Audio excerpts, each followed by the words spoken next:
반갑습니다. 우리 청년들. 네. 또 본가로 올라가신 분들도 계신 것 같아요. 그렇죠? 위에서 내려오신 분들은 본가로 내려오신 올라가신 분도 계신 것 같고요. 아무튼 방학을 맞이한 우리 청년들도 많이 계시고 시험 보느라 고생하신 분들도 계시고 또 다른 시험을 준비하시는 청년들도 계신데 참 수고 많으시고 또 참 고생하는 모습을 보니까 좀 안쓰러운 모습도 있습니다. 그러나 하나님 앞에 또 이렇게 의지하고 기도하며 잘 준비하시길 바라고요.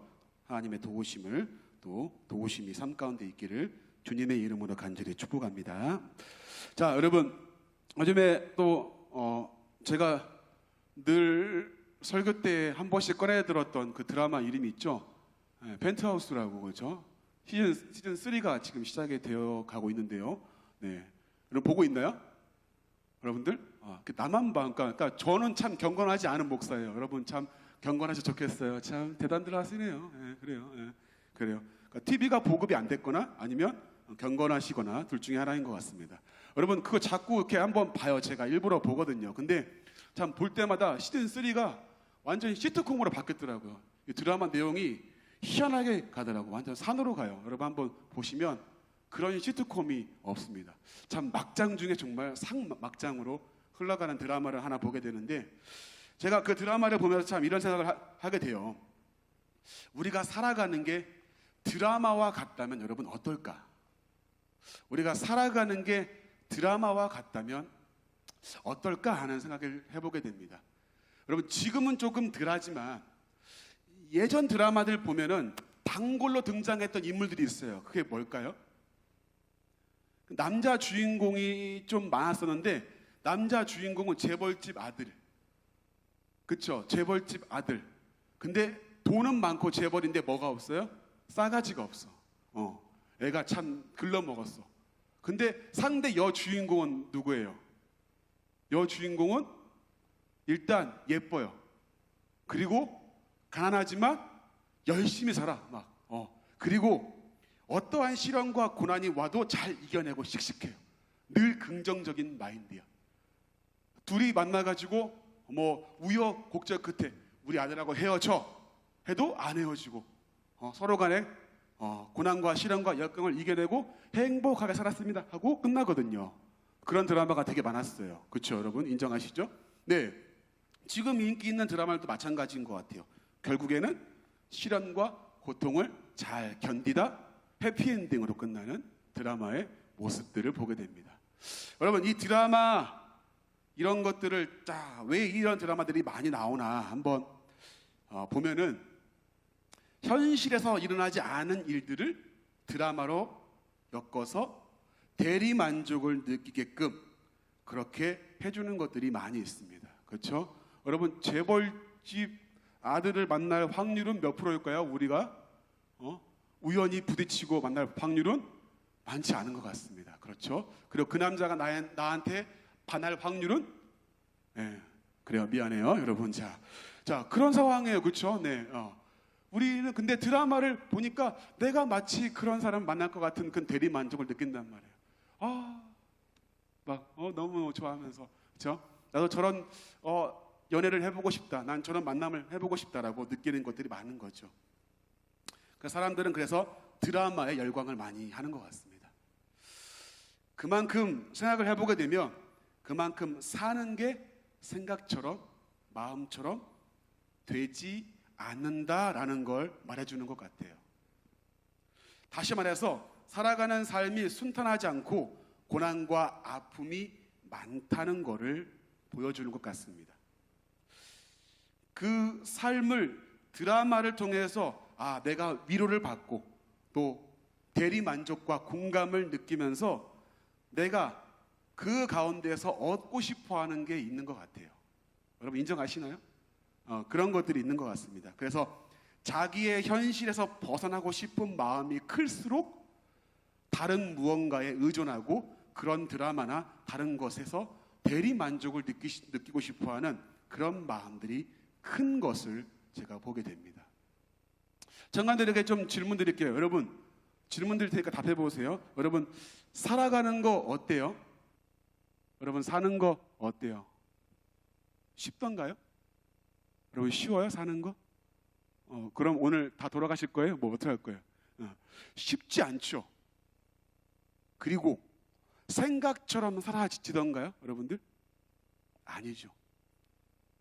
그리고 마음 먹은 대로 뭔가 되던가요? 그런 일이 많지 않아요. 사는 게 쉽지 않습니다. 그 어른들이 혹시 이런 말을 하죠. 야, 니들이 삶을 얼마나 살았다고 그죠? 혹시 어른들이 계신지 모르겠지만 이런 얘기를 함부로 하시면 안 돼요, 여러분. 청년들도 나름대로의 삶이 있고 고통과 아픔이 있습니다. 아프니까 청춘이다 이딴 말을 하죠, 그죠? 근데 여러분 뭡니까? 아프면 환자예요, 그죠? 아픈데 왜 청춘이야? 환자지, 그죠? 여러분 이런 말들이 막 나오고 우리의 가슴을 찌르는데 우리도 살아가는 데 있어 보니까 쉽지 않고 어렵고 힘들고 낙심될 때가 있고 우리 마음대로 되지 않아서 고통과 아픔 가운데 있는 청년들이 많이 있단 말이죠. 누구나 평안하게 살고 싶어하는 마음이 있고요. 드라마와 같은 삶을 살고 싶어해요. 고난과 시험을 좋아하는 사람은 없어요, 여러분. 그걸 피하고 싶어하죠. 근데 우리의 현실은 살아가면서 고난이 있을 때가 있고 아픔이 있을 때가 있고 순간순간 시련도 있고 그리고 원치 않는 고통도 따릅니다. 그게 우리의 삶이에요. 오늘 본문을 보니까 이렇게 말씀하시네요. 우리 본문 한번 띄워줘 보실래요? 고린도전서 10장 13절 말씀. 자, 같이 한번 읽어볼까요? 시작. 사람이 감당할 시험 받기는 너희가 당할 것이 없나니 오직 하나님은 미쁘사 너희가 감당하지 못할 시험 당함을 허락하지 아니하시고 시험 당할 즈음에 또한 피할 길을 내사 너희로 능히 감당하게 하시느니라. 아멘. 잠깐만 띄워줘 보세요. 여러분 오늘 하나님이 우리에게 말씀하시는 게 보니까 우리에게 시험과 고난이 있다 없다? 있다고 말씀하세요. 그리고 그 시험이 감당할 수 있다 없다? 감당할 만한 시험이라고 말씀하세요. 그리고 그 시험을 누가 허락하신다고요? 하나님이 허락하신대요. 그리고 또한 피할 길을 내셔서 하나님이 우리로 하여금 이 시험과 고난을 감당하게 하신다라고 오늘 본문이 이야기를 합니다. 자, 내려주세요. 여러분 참 궁금하잖아요. 하나님 왜 그러실까? 하나님 왜 이렇게 쓸데없는 일을 하세요? 하나님 난 좀 편하게 살고 싶은데 아니 왜 고생을 이렇게 하시나요? 아니 왜 난 좀 순탄하게 살고 싶은데 하는 거 하고 그리고 내가 하고 싶은 거 하면서 살고 싶은데 하나님 왜 이렇게 일을 벌리세요? 그냥 쉬시면 되지 왜 이런 일을 하세요? 라고 반문하고 싶을 만한 그런 오늘 본문이에요. 대체 하나님은 왜 우리 가운데 고난과 시험을 허락하실까? 그리고 그 시험에 우리에게 어떠한 영향을 미칠까? 오늘 여러분과 저와 말씀 가운데서 이걸 한번 같이 살펴보고 나누려고 합니다. 자, 여러분 이스라엘 백성들의 역사를 한번 잘 보세요. 이스라엘 백성들의 역사를 쭉 보면 고난의 연속이었어요. 여러분 무려 그들은 430년간이나 애굽 땅에서 종 살았어요. 종으로 430년간 채찍에 맞아가면서 벽돌을 굽고 그들 마음대로 할 수 없었던 노예 생활을 무려 400년 넘게 이루어집니다. 그리고 나서 나온 다음에 또 무슨 일이 벌어지죠? 하나님이 40년간 또 그들을 광야 땅에서 돌립니다. 쭉. 야, 이거 미친 거 아니에요, 사람? 열받을 일 아닙니까? 아니 왜 이런 짓을 하시죠? 하나님 라며 반박할 수 있는 인생일 겁니다. 근데 하나님이 그들이 하나님을 떠나고 하나님 말씀에 불순종한 가운데 하나님이 이들을 이렇게 고난 가운데 던져 넣으시는데요. 하나님을 떠나서 하나님 말씀에 불순종하는 이스라엘 백성들에게 하나님은 가차없이 이런 척박한 환경 속에 그들을 던져 넣으십니다. 자, 질문이요. 하나님의 보복일까요, 여러분? 오케이, 니들 한번 당해봐. 니네 다 죽었어 이제. 말 안 들었지? 오케이, 당해봐. 하나님의 보복일까요, 여러분들? 그렇지 않아요. 보복이라고 말할 수 없는 내용입니다. 왜 그러냐면 하나님이 이스라엘 백성을 징계하시고 고난과 아픔을 허락하신 것은 보복의 목적이 아니에요. 그 고난을 주신 이유를 신명기 8장에서 이렇게 설명합니다. 우리 신명기 8장 14절부터 16절 말씀을 같이 한번 읽어볼게요. 자, 시작. 내 마음이 교만하여 내 하나님 여호와를 잊어버릴까 뭐하노라 염려하노라. 그리고요, 여호와는 너를 애굽 땅 종 되었던 집에서 이끌어내시고 그 다음에 너를 인도하여 그 광대하고 위험한 광야 곧 불뱀과 정갈이 있고 물이 없는 건조한 땅을 지나게 하셨으며 또 너를 위하여 반석에서 물을 내셨으며 내 조상들도 알지 못하던 만나를 광야에서 내게 먹이셨나니 이는 다 너를 낮추사 너를 시험하사 마침내 내게 복을 주려 하심이었느니라. 아멘. 자, 잘 보세요. 하나님의 보복입니까? 그게 아니죠. 목적과 이유가 분명하죠. 뭡니까? 하나님의 복을 누리게 하는 백성으로 만드시기 위한 하나님의 과정이었단 말이에요. 하나님을 잊어버릴까 하는 그들에게 하나님이 하나님의 사람으로 만들기 위한 목적으로 이들을 광야라고 하는 그 척박한 땅에 던져 넣으셨어요. 광야라고 하는 곳이 어떠한 곳이냐면, 여러분, 낮에는 너무 뜨거워요. 그러니까 이동할 수가 없어요. 밤에는 일교차가 너무 커서 춥습니다. 그리고 모래와 바위로 이루어진 땅이어서 척박하고 메말랐어요. 농사를 지을 수 없는 땅. 그리고 물을 구하기도 힘들고 먹을 거 하나 찾기 어려운 땅이 바로 그 땅입니다.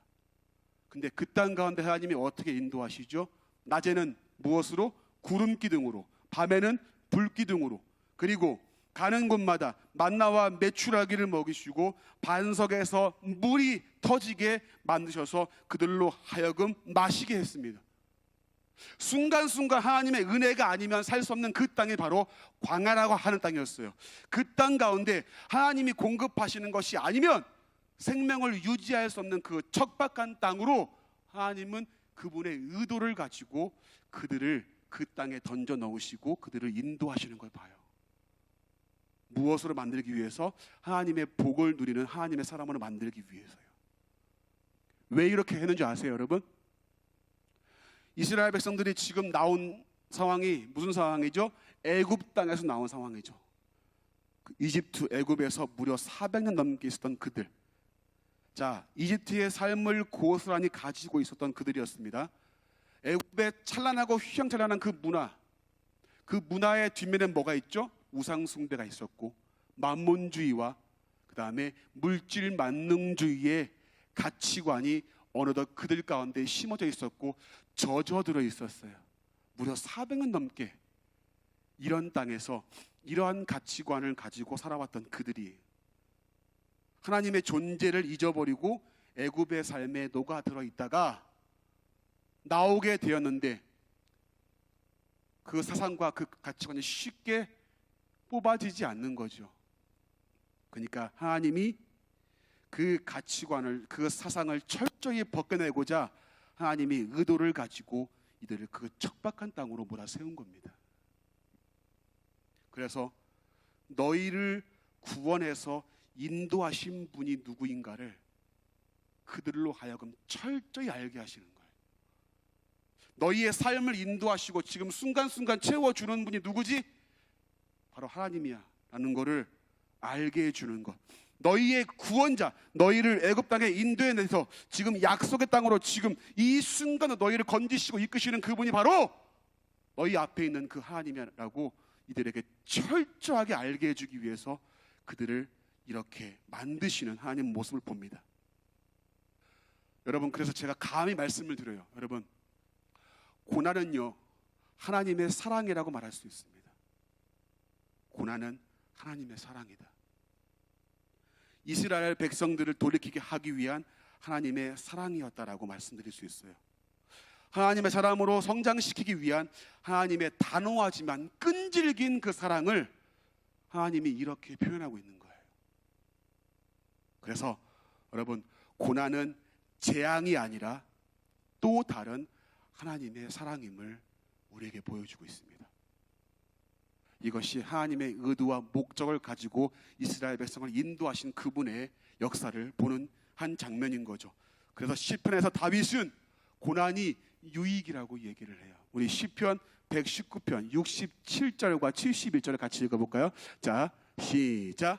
고난당하기 전에는, 이제는, 자, 고난당하기 전에는 내가 뭐 했더니 잘못된 길을 가는데 그 고난 가운데 내가 뭐를 지켜요? 이제는 주의 말씀을 지키게 되었다. 그 다음에 71절이요. 시작. 고난당한 것이 내게 유익이라. 이로 말미암아 내가 율례들을 배우게 되었다. 율례는 뭡니까? 하나님 말씀이에요. 즉 하나님의 뜻이 무엇인가를 내가 이제 알게 되었다라는 거예요. 그릇 행하고 잘못된 길을 갔어요. 마치 이스라엘 백성을 광야 땅 가운데 던져 넣으신 것처럼 그 고난 가운데 아하, 이게 잘못된 거고 이게 하나님이 원하시는 길이 아니었구나 하는 걸 고난 가운데 알게 되었다고. 내가 내 마음껏 살다가 그 고난 가운데 왜 이러지? 하나님이 원하시는 길이 이 길이 아니었구나 하고 절실히 느끼는 그 순간이 있었다라는 겁니다. 그래서 고난이 내게 재앙이 아니라 뭐라고요? 유익이 되었다고 이야기를 해요. 내가 하나님의 사람으로 만들어지는 걸 다윗은 느끼고 알았기 때문이죠. 여러분, 요셉이라고 하는 인물을 잘 알고 있죠. 그렇죠? 요셉은 우리가 한 번쯤은 들어봤을 겁니다. 여러분, 근데 요셉이 참 황당한 사건을 겪죠. 보디발의 아내 때문에 누명을 쓰게 되고 감옥에 갇히는데요. 우리 창세기 40장 23절 말씀 같이 한번 읽어볼까요? 자, 시작. 술 맡은 요셉을 기억하지 못하고, 자, 여러분, 그를 뭐 했더라? 자, 이게 무슨 내용이냐면 감옥에서 지금 요셉이 술 맡은 관원장과 떡 맡은 관원장, 즉 왕의 최측근에 있는 간부가 뭔 잘못을 저질렀는지 모르겠지만 감옥에 갇혔어요. 근데 그들이 꿈을 꾸었는데 그 꿈을 요셉이 해석하죠. 그 해석대로 술 맡은 관원장은 복직이 되고 떡 맡은 관원장은 죽임을 당합니다. 근데 그때의 요셉이 이렇게 이야기를 해요. 자, 내가 이렇게 지금 억울하게 지금 갇혀 있는데 내 사정을, 이곳에 나가면은 내 사정을 왕에게 좀 알려주세요라고 이야기를 해요. 근데 오늘 말씀 보니까 창세기 40장 23절 말씀 보니까 술 맡은 관원장이 요셉을 기억하지 못하고 그를 잊었더라 그래요. 여러분, 이거 우연일까요? 우연일까요, 여러분? 절대 그렇지 않습니다. 여러분, 이걸 누가 잊게 하신 줄 아세요? 하나님이 하신 거예요. 왜 그러냐면 그걸 설명해 드릴 겁니다. 자, 여러분, 이 상황 가운데 자, 억울하게 옥살이 하고 있는 요셉, 정말 분하고 억울하겠죠. 근데 기껏 기회가 왔는데도 불구하고 그 기회가 또다시 사라지고 증발해 버립니다. 여러분, 어떨 것 같으세요? 내 인생은 왜 이렇게 꼬이나? 왜 이렇게 억울한 상황을 내가 또 겪어야 하나? 언제까지 이 감옥에 또 갇혀야 되는가? 왜 내 인생은 이렇지라고 여러분 분하지 않겠습니까? 원통하지 않을까요? 내가 무슨 잘못을 했길래 하나님 이렇게 나를 이런 억울한 상황 가운데 놓게 하시나요? 원망하지 않을까요? 여러분, 그리고 47장 1절 말씀에 이렇게 나와요. 창세기. 자, 읽어볼까요? 시작. 요셉이 바로에게, 잠깐만요. 자, 이게 47장 1절인가요? 자, 여러분 잘못 나온 것 같은데 창세기 47장 한번 가보세요. 우리 찾아봅시다. 창세기 47장 1절. 죄송해요. 41장 1절이에요. 미안해요. 41장 1절. 제가 오타가 난 것 같아요. 41장 1절 말씀 읽어볼까요? 죄송합니다, 여러분. 자, 41장 1절 창세기. 자, 시작. 만 2년 후에 바로가 꿈을 꾼즉, 자, 이제 만 몇 년 후에 2년 뒤에 이제 요셉이 나오게 돼요. 그때 이제 바로 왕의 꿈을 해석하고 그가 총리가 되는 사건은 우리가 잘 알고 있습니다. 여러분, 자, 억울하게 갇히고 그가 술 맡은 관원장의 그의 이야기를 잊어버리고 2년이나 또다시 감방에 갇혀 있고 2년 뒤에 나와요. 여러분, 이게 근데 엄청난 역사적인 하나님의 섭리가 있습니다. 절대 우연이 아니라고 했죠. 여러분, 왜 이런 일이 벌어졌냐면 당시 여러분 이집트가 어떠한 상황이냐면은 힉소스 왕조라고 하는 그 나라가 있습니다. 힉소스 왕조라고 하는. 근데 이집트가 이 나라의 침략을 당해서 지배를 받던 시기였어요. 응? 그래서 그 침략을 당하고 지배를 받던 시기 가운데 식민지 생활을 하고 있었다고 이집트가. 여러분 이집트에는요 포도가 안 열어요, 여러분. 근데 포도를 누가 가져왔을까요? 이 힉소스 왕조 때에 가져온 거예요. 그러니까 농업과 또 상업과 무기를 만드는 모든 것들의 발달이 여기서 이렇게 확 이렇게 성장을 합니다, 이집트가. 그래서 병거를 만드는 것도 바로 여기서 이제 오게 되고요. 농업 기술도 이렇게 발달이 되어서 아주 문명을 더 크게 발달을 이룰 때가 바로 이때입니다. 근데 여러분 식민지 생활이고 침략한 가운데 있는 이 땅 가운데 자 힉소스 왕조가 침략으로 이 땅을 지배할 때에 여러분 뭐가 불안정했을까? 뭐가? 왕권이 불안정했죠. 그러니까 하루가 멀다 하고 독사를 당하고 하루가 멀다 하고 신하들의 목이 남아하지 않는 거예요. 여러분 술 맡은 관원장과 떡 맡은 관원장이라고 말하는 것은 여러분 술과 그 당시에 왕의 먹는 음식을 관여한 사람은요 최측근이 아니면 쓰지 않아요. 여러분 왜 그런 줄 아세요? 왜 그럴까요? 독살의 위험이 있으니까 제일로 안심하고 제일로 믿음직함을 하는 사람들을 세웁니다. 근데 그 두 사람이 갇혔다는 건 뭐예요? 그만큼 불안정한 시기였다는 거예요. 근데 그 상황 가운데 요셉이 쫙 하고 나왔어요. 어떻게 되었을까요? 요셉은 총리가 될 수 없었어요. 그런 시기였다고요. 그러니까 여러분 이 상황만 봤을 때 얼마나 억울하고 불안 상황이야. 근데 뭡니까?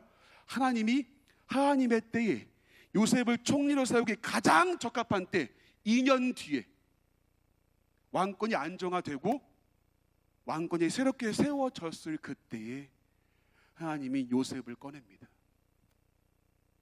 여러분 우연이 아니라는 거죠. 하나님이 주신 고난과 그 아픔이 이 당시에는 억울하고 분하고 원통한 사건이었으나 후의 결과를 보니까 이것이 하나님의 계획과 섭리 속에서 이루어진 하나님의 놀라운 그를 쓰기 위한, 그를 만들기 위한 하나님의 계획이었단 말이죠. 그 상황 가운데는 억울하고 분한 상황처럼 느껴졌지만 이 모든 것이 하나님의 섭리와 계획이었다. 여러분 때론 우리에게 억울하고 분하고 원하지 않는 고통이 올 때가 있죠. 그럼 많을 겁니다. 근데 고난과 아픔을 통해 요셉을 만드시고 그를 이끄시는 하나님의 모습을 봅니다. 하나님의 계획을 가지고 그를 준비시키시고 그를 이끌어 가시는 하나님의 모습을 봐요. 여러분 우리에게 아프고 때론 억울하고 분하고 원치 않는 고난과 시련이 있을 수 있습니다. 여러분 근데요 그걸 통해서 우리를 만드시고 준비시키는 하나님의 계획이 있음을 여러분들이 분명히 아시기 바랍니다. 우연이 아니라는 거죠. 그 과정이 없다면 요셉은 총리가 될 수 없었습니다. 여러분 고난하면은 떠오르는 사람이 또 한 명 있어요. 누굴까요? 이 사람 누굴까요? 바로 욥이라고 하는 사람입니다. 잘 아시네요. 여러분 욥은요 그 이름의 뜻 자체가 미움을 받는 자, 고난 받는 자 그런 뜻이에요. 욥이라고 하는 이름의 뜻 자체가. 욥에 대해서는 여러분들 우리가 할 말이 좀 많으나 오늘 간단히 좀 얘기하고 넘어갈게요. 욥은 당시에 온전하고 정직한 자였다라고 이야기를 하고요. 하나님을 경외하며 악에서 떠난 자라고 욥기서 1장 1절에 그를 소개하고 있습니다. 근데 이런 욥에게 하나님이 시험을 허락하세요. 그의 생명은 건들지 말고 그를 시험해라 라고 허락합니다. 그리고 욥은 자녀와 재산을 모두 잃어버려요. 그리고 심지어 피부병에 악창이 나가지고 기와장으로 뻑뻑 긁으면서 고통 중에 하루하루를 살아갔던 그의 고난과 아픔을 봅니다. 욥은 이 고난과 아픔을 이해할 수가 없었어요. 왜 나한테 이런 고난과 아픔이 있지? 아니, 나는 하나님 보시기에 의롭게 자랐고 나는 잘못한 게 없는데 내가 왜 이런 고난과 아픔을 당해야 하나? 라고 욥은 이해할 수 없었어요. 욥의 세 친구들이 와가지고 이렇게 이야기를 하는 거예요. 야, 네가 하나님 앞에 잘못한 게 있으니까 네가 이런 고난과 아픔을 당하는 거지. 잘 한번 생각해봐 라고 이야기를 합니다. 근데 욥이 또 이야기를 해요. 나는 잘못한 게 없어. 나는 이런 고난받을 만한 나는 그런 잘못을 한 게 없어 라고 반문하고 친구들과 계속 논쟁을 벌이는 게 욥기서의 내용이에요. 그리고 후반부에 가서 하나님이 이 모든 이야기를 다 들으시고 욥에게 이렇게 이야기를 해요. 뭐라고 하냐면, 욥아, 땅의 기초를 내가 놓을 때에 네가 어디 있었냐? 욥아, 네가 땅의 도량법을 누가 정하고 만들었는지 혹시 아냐? 그거 내가 한 거다. 바다에 파도가 치는 거, 그 파도의 한계를 정한 것도 누군 줄 아냐? 바로 하나님이다. 내가 땅의 너비를 측량할 수 있냐? 천둥과 번개와 비와 모든 자연의 섭리를 네가 네 지혜로 알 수 있냐? 라고 하나님이 물으십니다. 그리고 사슴, 사자, 까마귀, 타조, 악어 이런 동물들을 누가 만드시고 누가 먹이시고 그들이 살아가는 모든 질서를 누가 만들었는가? 바로 하나님이 만들었다라고 이야기하시면서 욥에게 이렇게 답변을 해요. 뭘 말해주고 있는 걸까요, 여러분들?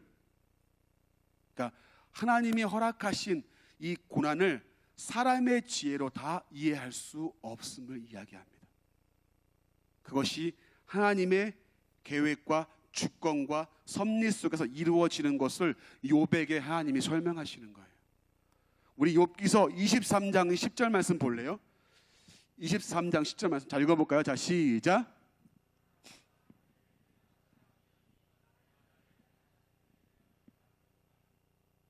아멘. 여러분, 이거 찬송도 있죠? 나의 길 오직 그가 하시나니. 여러분 띄워주세요. 잠깐만요. 여러분들, 이 본문은요 사실 번역이 잘못된 겁니다. 이건 번역이 이렇게 되면 안 되는 구절이에요. 혹시 이 구절을 보고 아하, 그래, 하나님이 아시니까 그래, 그가 나를 만드신 후엔 내가 더 이렇게 잘 될 거야 라고 이야기하는 본문처럼 이렇게 나오는 사람들이 있고 그렇게 설명하시는 분들이 많은데, 이 구절은요 번역이 이렇게 되면 안 돼요. 우리 새 번역으로 한번 읽어볼까요? 새 번역. 자, 함께 읽어볼까요? 자, 시작. 하나님은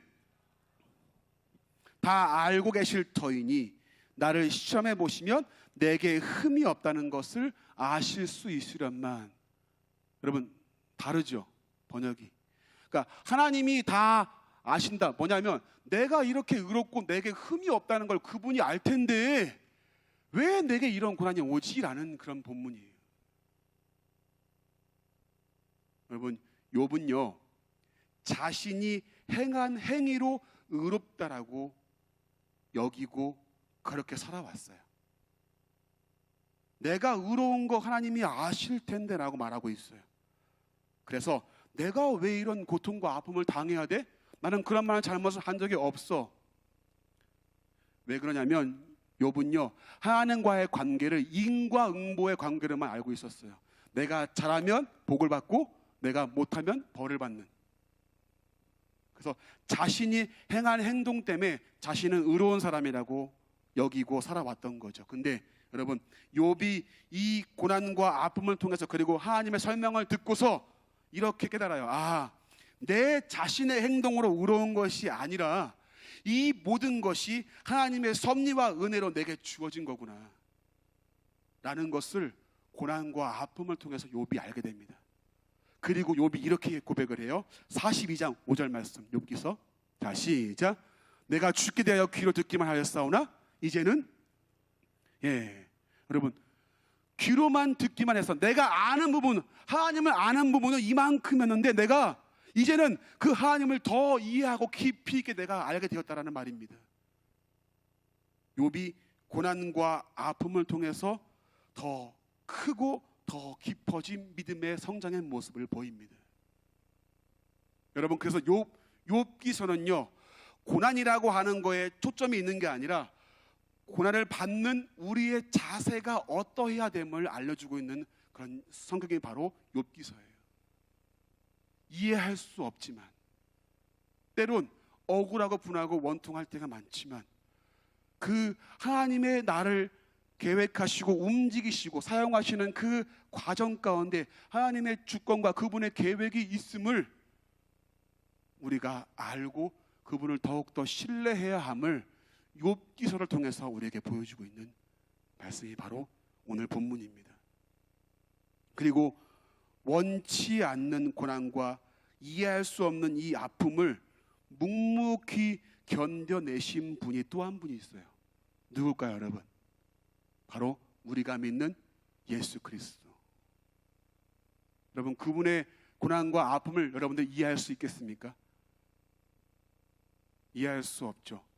원치 않는 고난과 이해할 수 없는 고통과 아픔, 그 비난과 멸시와 침뱉음을, 또 십자가의 수치를 다 견뎌내었죠. 왜요? 아버지의 영광을 위해서, 그리고 우리의 구원을 위해서 그분은 이 고난과 아픔을 견뎌내었습니다. 자, 신앙생활 가운데 예수 믿는 사람들에게 원치 않는 고난과 아픔이 올 때가 많이 있습니다.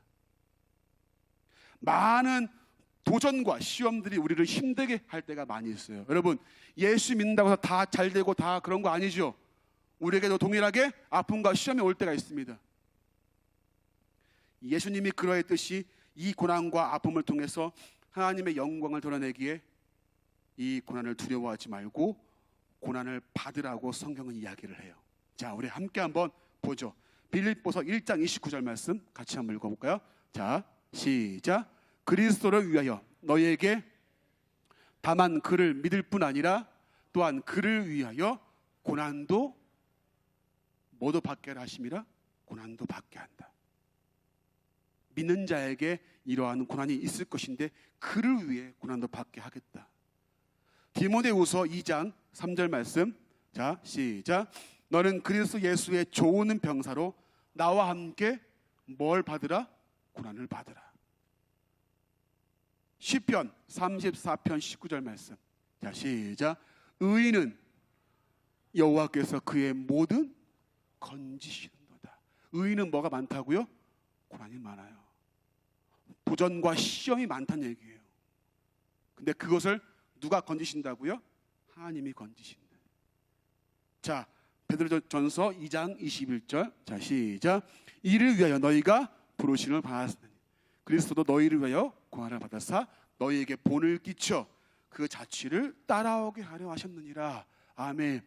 그리스도도 너희를 위하여 고난을 받아사, 그러니까 너희도 너에게 본을 끼쳐서 그 자취를 따라오게, 너희에게도 또한 이 고난이 있을 것이다 라고 말씀합니다. 여러분, 이 그리스도를 위해서 고난과 아픔을 견딜 수 있는 비결은 그럼 무엇입니까? 여러분, 장차 올 영광과 비교할 수 없기 때문이에요.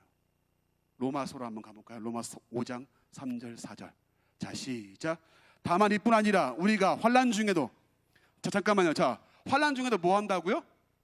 이건 실성한 게 아니에요, 여러분. 환난 중에 즐거워하는 이유가 뭡니까? 이는, 환난은 인내를, 그 다음에요, 인내는 연단을, 연단은 소망을 이루는 줄 알미니라. 그 소망을 바라보고 견뎌내고 즐거워할 수 있다. 그 소망이 무엇이죠? 우리 로마서 8장, 자, 17절 18절. 자, 시작. 자녀이면 또한 상속자 곧 하나님의 상속자여 그리스도와 함께한 우리가 그와 함께 영광을 받기 위하여 고난도 함께 받아야 할 것이니라. 그 다음에요, 생각하건대 현재의 고난은 장차 우리에게 나타날 영광과 비교할 수 없다. 아멘. 우리 또한 고난과 아픔이 있어요. 근데 그거를 장차 올 영광에 비하면 비교할 수 없다. 그 영광을 바라볼 때에 오히려 소망이 되고 이 환난은 우리에게 유익이 되고 즐거움이 되는 거죠. 그리스도가 그러했듯이 우리에게도 많은 시험과 고난과 아픔이 올 텐데 그 그리스도가 그러했듯이 우리도 소망을 바라보고 이것을 견뎌낼 수 있는 겁니다. 그럴 때 우리 영적 성장과 하나님의 계획과 그 신뢰 가운데 그 인도하시는 가운데서 우리에게 성장이 있음을 말씀하고 있어요. 여러분, 바이든 대통령이 지금 현재 미국 대통령이죠. 그렇죠? 그럼 바이든 이 대통령은요 많은 고난과 아픔이 있었어요. 여러분, 이분이 어릴 때에 아버지가 사업 실패를 했고요. 그래서 집안이 쫄딱 망했어요. 그래서 자기가 중고차 딜러도 해가면서 학비를 벌어야 했고 수많은 일을 해가면서 학비를 벌어가면서 자신이 그렇게 공부하며 고생해서 법학과를 졸업을 했습니다. 그리고 상원의원까지 갔는데 트럭 사고로 딸이 죽어요. 그리고 두 아들이 중상을 입습니다. 이때 의원을 그만둘까 했다가 가족의 만류 때문에 다시 의원을 하고 다시금 견뎌내는데 이게 웬일입니까? 뇌동맥류라고 하는 그 병 때문에 쓰러지고 죽을 고비를 넘기게 됩니다. 그리고 겨우겨우 일어섰더니 이제 장남이 지병으로 죽게 돼요. 이게 바이든 씨가 겪어왔던 삶입니다. 근데 바이든 대통령이 그 자기 업무 책상에 2개의 그림을 항상 놓고서 그거를 매일매일 묵상한대요. 그 그림의 한 가지는 뭐냐면요. 첫 번째 보여주세요. 그림. 자, 첫 번째는요. Why me라고 써 있죠. 풍랑을 만난 사람이 배가 뒤집히고 지금 풍랑 가운데 있어요. 그래서 하나님 보고 이렇게 하는 거예요. 하나님 보고, 하나님 왜 나에게 이런 시련을 줍니까? 하나님 왜 나인데요? 왜 그래요? 하나님 막 따지는 거예요. 근데 하나님은 뭐라고 하죠? 두 번째 뭐라고 합니까? Why not? 왜 아닌데? 왜 너는 아니어야 되는데? 왜 아니어야 하는데? 라고 하나님이 반문합니다. 여러분, 왜 아니어야 할까요? 우린 평탄함과 순탄함만을 고집하며 살아오는 우리의 잘못된 그릇된 삶의 방식이죠. 이 고난과 아픔 가운데 하나님이 주신 이유와 목적과 하나님의 기쁘신 뜻이 있기에 Why me 할 적에 하나님은 Why not? 왜 안 되는데? 라고 이야기를 하는 이 두 그림을 바이든 대통령이 항상 묵상을 합니다. 그래서 내게 닥친 고난과 아픔이 왜 이럴까 한탄하고 절망하는 게 아니라 하나님이 계획하신 그 계획을 믿고 신뢰하고 나아가기 위해서 마음을 다잡기 위해서 이 그림을 항상 본다고 해요. 여러분, 우리 사랑하는 청년들, 성경 속에서는 많은 인물들이 등장을 하죠. 다양한 삶을 살았던 인물들이 많이 있죠. 근데 우리 믿음의 선배들도 순탄치 않은 삶을 살아갔습니다. 아브라함도, 야곱도, 요셉도, 사도 바울도, 예수님도 많은 고난과 아픔을 겪었습니다. 왜 나에게 이런 고난과 아픔이 오는가? 라고 원망하기보다 이 고난과 시험을 통해서 하나님의 뜻이 무엇인지, 그리고 그 뜻으로 우리를 만들어 가실 하나님을 기대하고 소망하기를, 하나님은 그렇게 성장하기를 바라고 원하고 그리고 계신다는 겁니다. 당시에는 아프고 견디기 힘들 거예요. 그러나 이것이 하나님의 침묵과 하나님의 치심이 아니라 우리를 더 깊고 더 넓은 믿음의 사람으로 이끄시기 위한 하나님의 섭리와 계획임을 믿고 오히려 고난과 아픔 앞에 하나님을 더 신뢰하고 의지하는 그런 사람이 되기를 원하시는 거죠. 청년들, 일본에 가면 그 칼 명인들이 있어요. 근데 여러분, 그 칼 중에 명검 중에 명검은요, 그 대장간에서 이렇게 두드리고 피는 작업이 있잖아요. 두드린 다음에 또 담금질을 했다가 열을 가해서 또 핀 다음에 두드리고, 이 과정을 10,000번 이상 10,000번 이상 한다고 합니다. 10,000번. 그렇게 할 때 아주 견고하고 단단한 명검이 탄생한대요.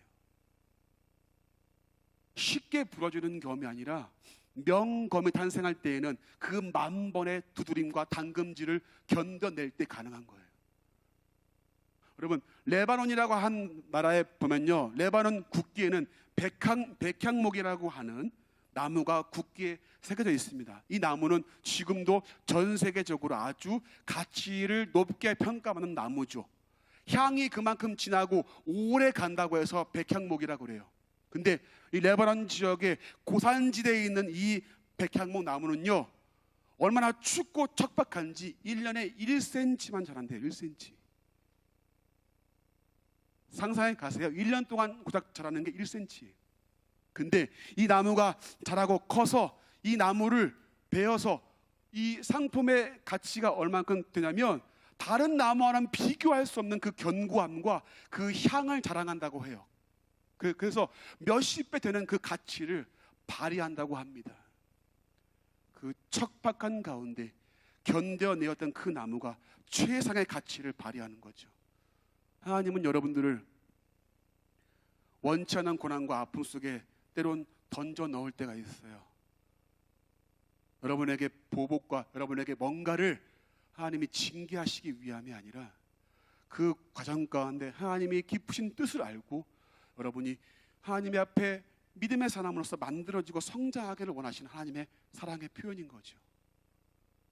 우리 마지막 요한복음 16장 33절 보고 마칩니다. 같이 한번 읽어볼까요? 시작. 이것을 너희에게 이르는 것은 너희로 내 안에서 평안을 누리게 하려 함이라. 세상에서는 너희가 담대하라. 내가 이기었노라. 아멘. 여러분, 시험을 당하지만 담대하십시오. 세상을 이기신 분이 우리와 함께하는 줄 믿으시기 바랍니다. 그분이 예수 그리스도 하나님이시고 우리를 이 고난과 아픔 가운데 건지시고 성장시키게 만드실 바로 그분이라는 걸 여러분들이 기억했으면 좋겠습니다. 여러분, 말씀을 정리하고 마칩니다. 원치 않는 고난이 닥쳐올 때가 있어요. 그 아픔과 절망 속에서 허우적대는 우리의 약한 모습을 발견하게 될 때가 많이 있을 것입니다. 여러분, 그러나 그럴 때 좌절하고 낙담하는 게 아니라 내 삶은 왜 이런가 낙담하는 게 아니라 고난의 현장 가운데 건지시고 우리를 더 단단하게 만들어 가실 하나님을 바라보시기 바랍니다. 그러면 고난이 유익이 되고 절망이 소망이 될 것입니다. 고난 가운데도 믿음을 잃지 않고 오히려 하나님을 신뢰하는 믿음을 갖는 우리 요셉 청년마을 청년들이 다 되시기를 주님의 이름으로 간절히 축복합니다.